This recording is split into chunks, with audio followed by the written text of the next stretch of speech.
Motivation plays a crucial role in the private and public organizations. It is an important aspect of human resources management for any organization to achieve or attain their desired goals and objectives. Hello and welcome. I am Ejiro Samumuru. This is Business Matters, where business truly matters. Employee motivation is one of the best policies to improve the effective work management between organizations and employees. Let's take our business updates.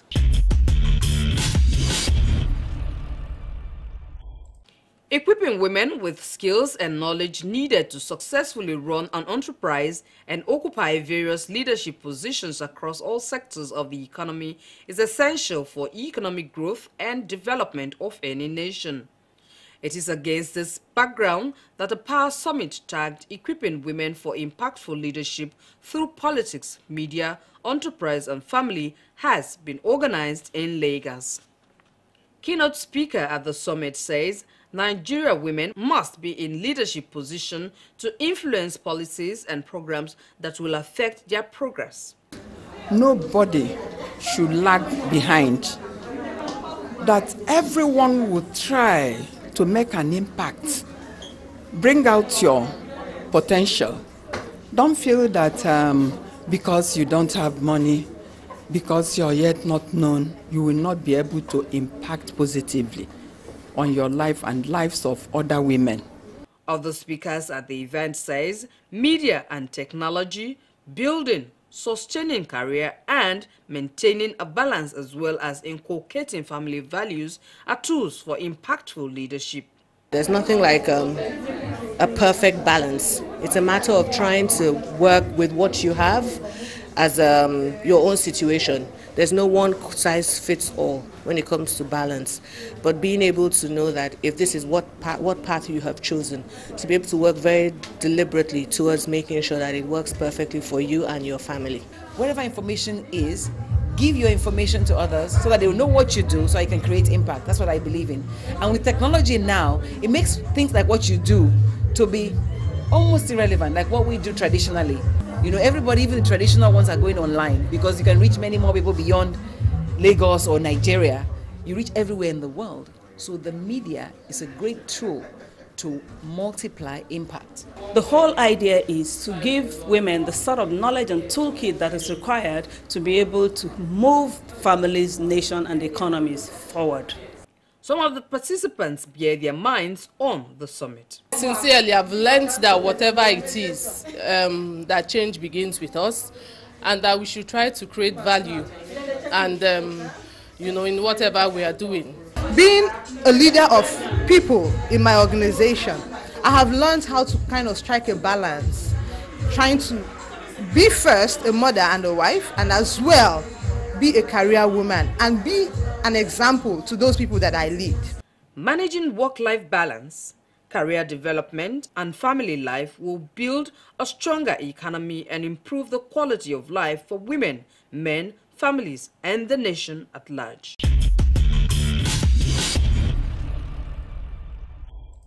Up next, closing figures from the floor of the Nigerian Stock Exchange.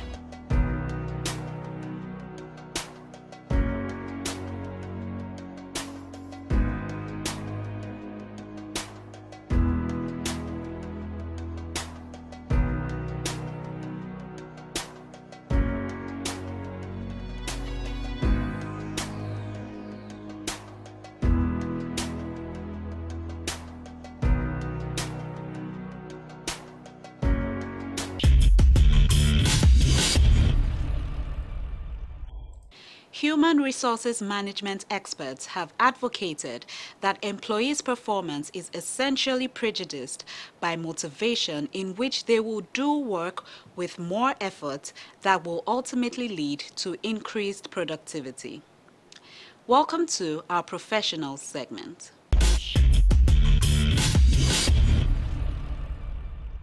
If you're just joining us, this is Business Matters, and This is actually the professional segment where we discuss one-on-one with industry experts. Joining us today is Paul Uduck, and he is the CEO of Vision and Talent International Limited, and he is also an author of best-selling books. Welcome to the program. Thank you. So we're discussing the impact of motivation on employee performance. How would you describe motivation?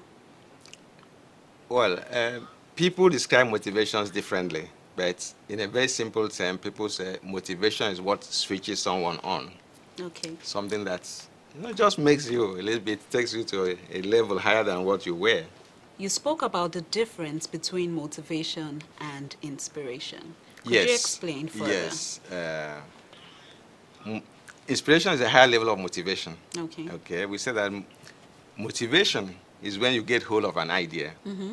You understand? Motivation is when you get hold of an idea. Inspiration is when an idea gets hold of you. Wow. Mm-hmm. So that's is a higher level, Okay. higher magnitude, Mm-hmm. higher scale, higher scope, higher depth of motivation. Okay. Okay.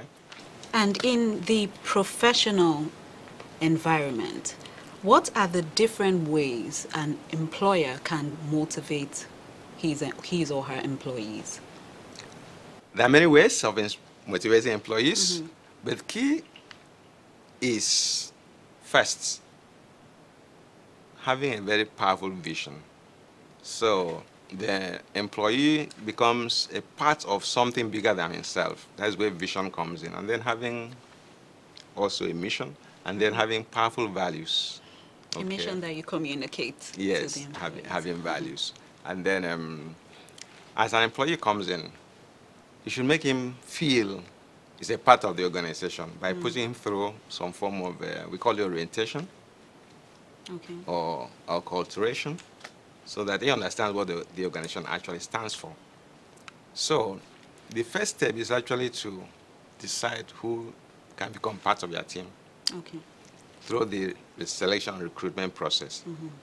If does this person coming in meet our profile of a person? Because no matter how maybe I graduated from Harvard, but if my profile does not suit the environment, there's very little I can do, or management can, or anybody can do to motivate you. Okay. So first, does this guy or my lady suit our environment? Okay. Do you understand? So we call it culture fit. Does it meet? So you have a profile of the type of guy, employees you are looking for. It takes a lot of insight to be able to do that. Okay. Okay? Then the employee comes in. You put him through some form of orientation. So he understands what the organization stands for. Okay. What's the vision, what's the mission, what are the values? And then, of course, regular training. But most importantly, there has to be in place what we call performance management. Okay. The mistakes organizations make is to do what they call appraisal. At the end of 6 months, I do appraisal. At the end of 1 year, it's a performance appraisal. No. So that's not the way to go Yes, about that's it. not the right way. The right way is that performance management is a process. It's a process. You have to go through that process. That's where also motivation comes in. Okay. The staff has to feel motivated, and you don't have to wait till after 6 months, and then it's like you trap me. You say, yes, I was waiting for you. From day one, if I'm not doing well, you need to point out, Paul, I'm not doing well. What's the problem? So that's what we call the performance management. Okay. Day by day, every week, every month, every quarter, you need to find out what is standing in the way of performance. That process, and then of course, enveloping that process is motivation. Am I motivated? Am I inspired? And so on and so forth. Would you say it's different? You take a different approach to motivate higher-level employees and lower-level employees, or one approach fits all? Not necessarily, because as a junior person coming to the company, different things will motivate me. As I let me say, rise through the ladder, okay? Different other things, okay, will motivate. let me say, manager and a new entry level, ET and ET. Yes. You know, we have what we call basic desires. Basic desires. At that ET level, I mean entry level, at least the basic desires. And then we talk about the hierarchy of needs. Yes. As I go through that hierarchy, I want more of at least recognition. Recognition.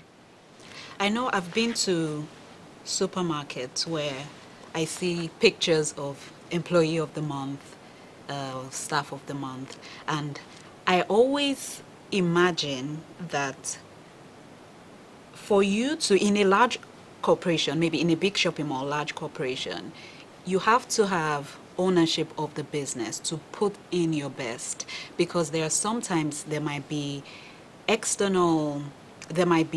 different external factors that affect your performance in the business or the business itself. So in spite of that all, how do you take ownership of a business, still put in your best in spite of the challenges? In a large organization, remember that I said at the very beginning that first, so the staff does not feel it's just a cog in a big wheel. It has to be part and parcel of that wheel, not just a cog. First, we mentioned that there has to be powerful vision that attracts or sucks the staff in. Then a mission, what are we here to do? And the values, what do we stand for? We stand for just making money, or we stand for making the environment a better place.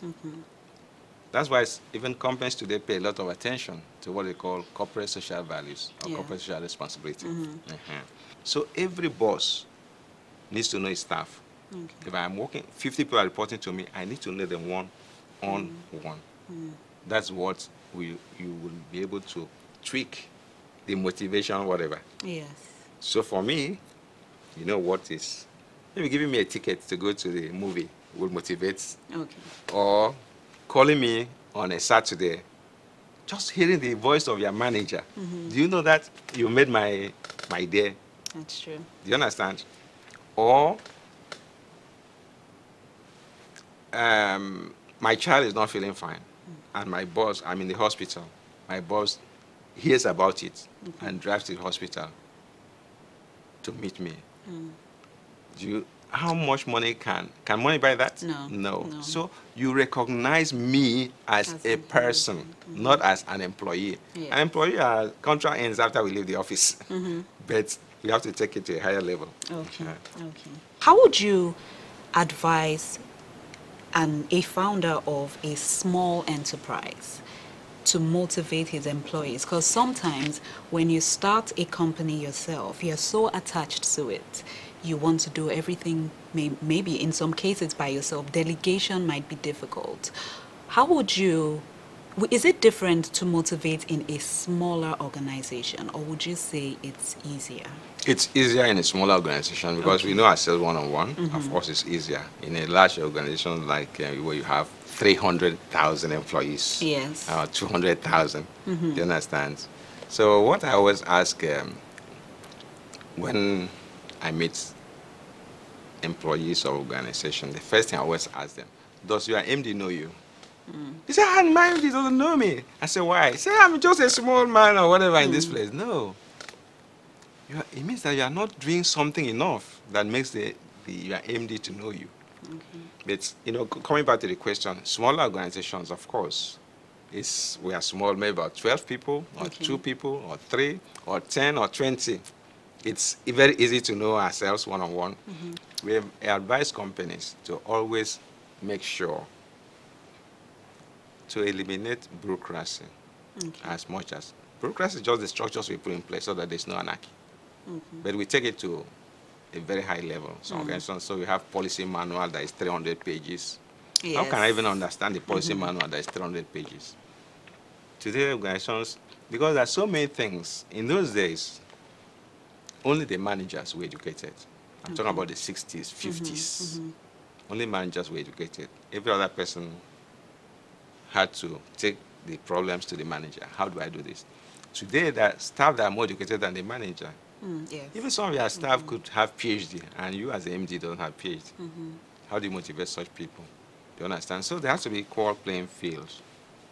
you know. So you have to respect your staff. Respect, recognition, but most of all is respect. If you say, this is my company, then you are creating we and them mentality. Yes. Always use the word our company, our company. Even though you are the founder. No one, being a founder just should reflect in your dividends and things like that. But let the people know they are part and parcel. So you call it our company. That's in a small company, for instance. In a small company, for instance, you need to always use that word. So everybody feels part. That's why some companies use the word family. Yes. Yeah, family and so on and so forth. Some people don't even use the word employees any longer. They use the word associates. They use the word reps. They use the word, you know, just to make people have that feeling of being part of the company. Okay. Yeah. And as you said, you worked in the public sector for about 10 years. Yes. What would you say at that time? How were you motivated? How was I motivated? Yeah. First and foremost, I was motivated by I actually studied in Russia. Okay. Yes. So when we graduated, the university just told us, we had a big meeting, and they told us, go back and help develop your country. You know, I happened to be on scholarship, so I'm grateful to Nigeria. Yes, they got scholarship for me. I went to Russia. I studied. After that, we didn't look. Some people sneaked out, and some people said, just go back and develop your country. So when I came, I arrived Lagos here. I went to NYC. They said, where do you want to serve? I said, anywhere. I said, anywhere? Because as a foreign student, I'm entitled to choose. Okay, yes. Yeah, yes. I'm entitled to choose, but I said anywhere. So they said, will Kaduna be okay? I said, fine. So they sent me to Kaduna, and then from there they posted me to Katsina. There was no external motivation per se. It was strictly internal motivation. I was motivated by just what that our university told us, go back and develop your country. But I think things are different today. Yes. So, would you say that it's okay for an employee to demand motivation in particular areas, or do you always motivate yourself as an employee?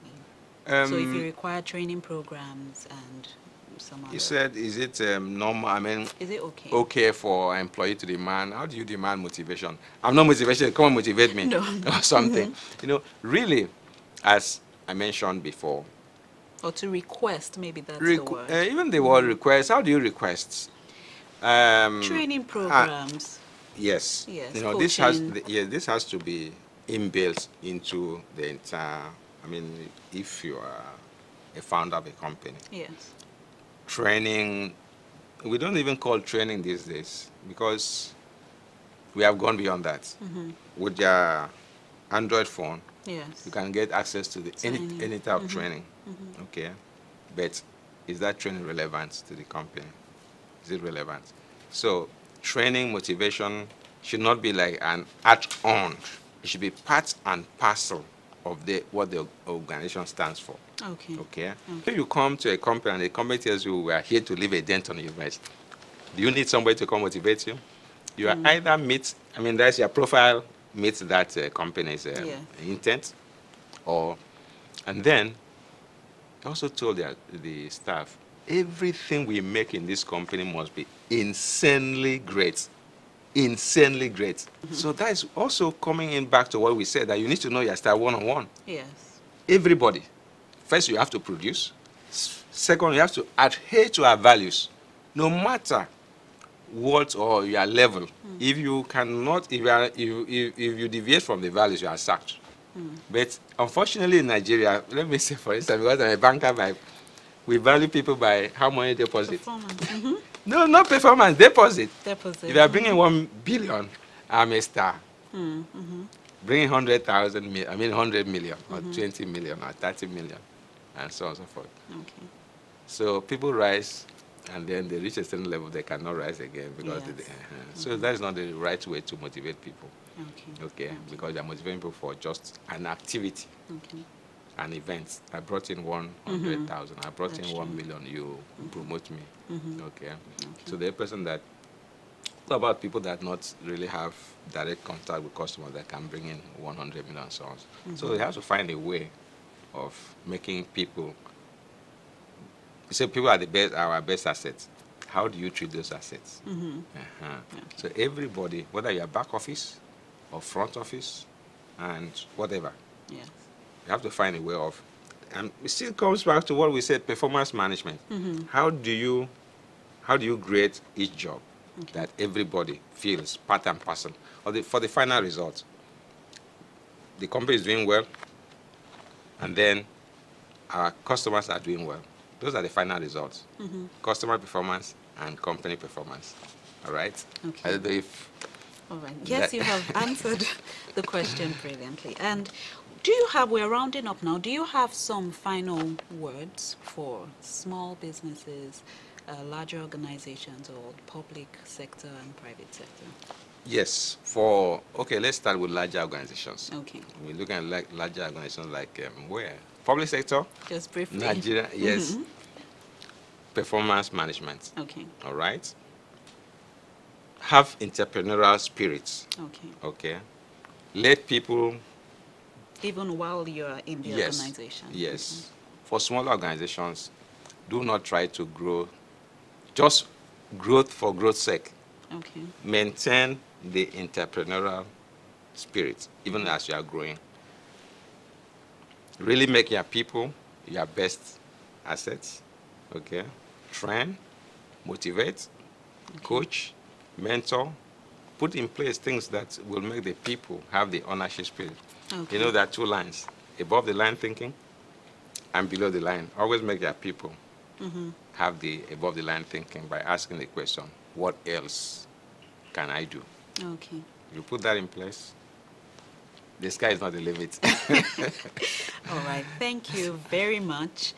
And we have been discussing the impact of motivation on business performance with Mr. Paul Uduck, and he is the CEO of Talent and Vision International Limited. Thank you. And we hope that you have received some insights that you will apply in your business. And thank you so much for staying with us. Finally is our business success tips.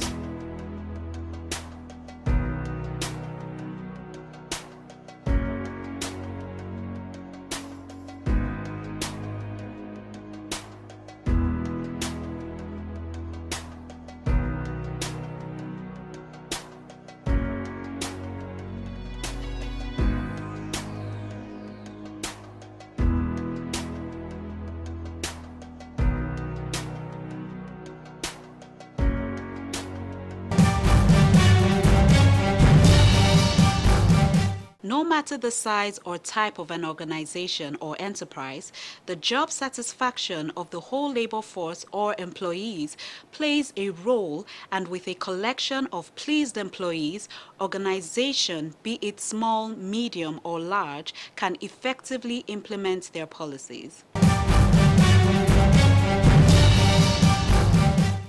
Motivation is the key tool for improved employee performance, and it can increase the level of individual and organizational capability. That wraps up our package on this edition of Business Matters. Please do reach us on our various social media platforms. Till I come your way next time, I am Ejiro Sam Umuru. Thanks for watching.